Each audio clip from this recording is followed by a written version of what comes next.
Lepo pozdravljene, drage besedoljubke in drugi. V kratkem se nam zopet obetajo nove volilne nedelje. Nekoliko v senci predsedniških in lokalnih volitev bodo potekali tudi 3 referendumi. Kar preverite, če vaši kemični svinčniki še delajo. Verjetno že veste, da imamo pri nas več vrst referendumov. V osnovi jih delimo na zakonodajne, posvetovalne in nagajalne.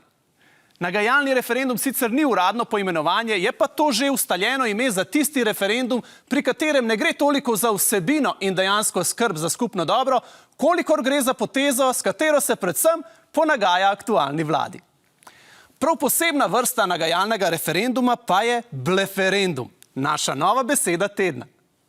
Bleferendum je skovanka iz 2 tujk, iz besedice blef in besede referendum. Glagol blefirati poznamo iz kvartopirskih krogov. Gre za to, da s hladno resnim obrazom prikrivaš šibkost kart, ki jih držiš v rokah. In ko se denimo pretvarjaš, da te resno skrbi politizacija RTV-ja, v bistvu pa zgolj želiš prek volje ljudstva zaščititi svoje politične lovke v prav isti hiši, potem vemo, da tvoj predlagani referendum ni nič drugega kot bleferendum. V mladi slovenski demokraciji ima bleferendum že kar dolgo tradicijo.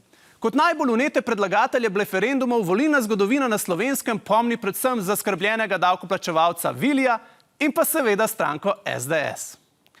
Sami predlagatelji bleferendumov dejansko niti ne računajo na zmago, a če se jim slučajno posreči, potem rečemo, da se je zgodil troferendum. Referendum, kjer si nepričakovano trofnil. Glagol trofniti, poznamo ga iz vsakdanjega pogovornega jezika, pomeni zadeti.